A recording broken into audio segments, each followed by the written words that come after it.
చంద్రబాబు, లోకేష్, పవన్ కళ్యాణ్ ఈ ముగ్గురు కలిస్తే గెలుపు తప్ప ఓటమి అనేది లేదన్న ముద్ర పడిపోయింది. వారి నియోజకవర్గ ప్రజల్లో కూడా మంచి సానుకూలత ఉంది.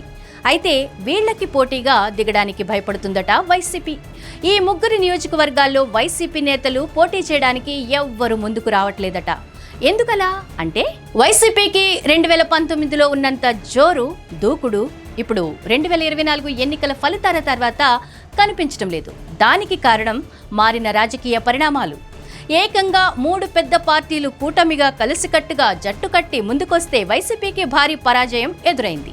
ఇది రాజకీయం అనుకుంటే, సామాజిక వర్గ సమీకరణ దృష్ట్యా చూసుకుంటే కూడా ఏపీలోని అన్ని ప్రాంతాలలో కూటమి తగిన విధంగా సర్దుబాటు చేసుకుని పగడ్బందీగా సాగుతోంది.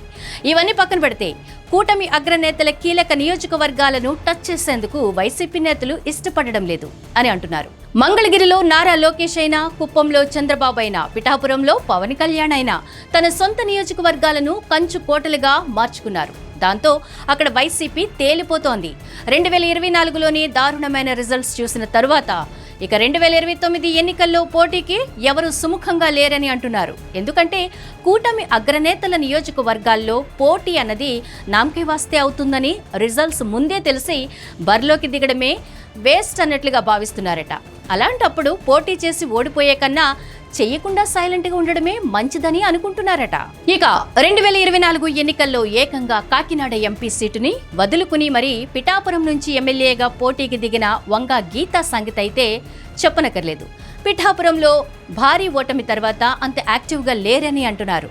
అంతెందుకు గడిచిన ఏడాదిన్నర కాలంగా చూస్తే వైసీపీ క్యాడర్ సైతం వీక్ అవుతోందని అంటున్నారు. వైసీపీ అధినాయకత్వం ఇచ్చిన ఏ పిలుపు కూడా పిఠాపురంలో సక్సెస్ కాలేదని అంటున్నారు. దానికంటే ముందు వంగ గీత కూడా అంత చురుగ్గా లేరని చెబుతున్నారు. ఇక మాజీ ఎమ్మెల్యే పెండెం దొరబాబు జనసేనలోకి వెళ్లిపోయారు. ఆయనతో పాటు భారీ క్యాడర్ కూడా వెళ్లిపోయింది. ఇక మిగిలిన వారు కూడా కూటమికి ఎదురెళ్లలేమని తేల్చి చెబుతున్నారట. దాంతో పవన్ మీద పోరు అన్నది వైసీపీకి చాలా కష్టంగా, భారంగా మారిందని అంటున్నారు. ఉప ముఖ్యమంత్రి హోదాలో పవన్ పిఠాపురంలో బలపడ్డారు. ఆయన వచ్చే ఎన్నికల్లోనూ అక్కడి నుంచే పోటీకి దిగుతారు అని అంటున్నారు. దాంతో ఆయన మీద పోటీ ఎందుకని వంగ గీత ఆలోచిస్తున్నారని అంటున్నారు. తనకు వేరే నియోజకవర్గం ఇస్తే పోటీ చేస్తాను అని ఆమె అధినాయకత్వానికి చెబుతున్నారని భోగట్ట. అయితే హైకమాండ్ మాత్రం ఈ విషయంలో ఏ విధంగానూ రియాక్ట్ కాకపోవడంతో ఆమె పూర్తిగా సైలెంట్ మోడ్లోకి వెళ్తున్నారని అంటున్నారు. మరి కీలక నియోజకవర్గాల్లో బలమైన నేతలు పోటీకి దూరమని చెబితే వైసీపీకి రానున్న కాలంలో ఎలా అన్నదే చర్చగా ఉంది. హిట్ టీవీ యాప్, ఇందులో short news, live news, entertainment shows, movies, digital magazines తో పాటు మీ జిల్లా వార్తలను కూడా ఫ్రీగా చూడొచ్చు. ఇంకెందుకు ఆలస్యం, వెంటనే హిట్ టీవీ యాప్ ని డౌన్లోడ్ చేసుకుని ఫ్రీగా ఎంటర్టైన్మెంట్ పొందండి. Hit TV app. Hit TV app. Please download hit TV app. Hit TV app ని ఫ్రీగా డౌన్లోడ్ చేసుకుని ఎంజాయ్ చేయండి. మీకు నచ్చిన ఎంటర్టైన్మెంట్ కోసం హిట్ టీవీ యాప్ ని ఫ్రీగా డౌన్లోడ్ చేసుకుని ఎంజాయ్ చేయండి. హిట్ టీవీ యాప్ ని డౌన్లోడ్ చేసుకుని ఆస్వాదించండి, ఆశీర్వదించండి. ఇంతమంది సెలబ్రిటీలు హిట్ టీవీ యాప్ ని డౌన్లోడ్ చేసుకోండి అని చెప్తున్నారంటే ఎంత మంచి యాప్ ఆలోచించండి. అమెరికా అమెరికా అమెరికా అమెరికాలో చదవాలనుకునే వాళ్ళకి విశ్వసనీయమైన పేరు మన శౌర్య కన్సల్టెన్సీ.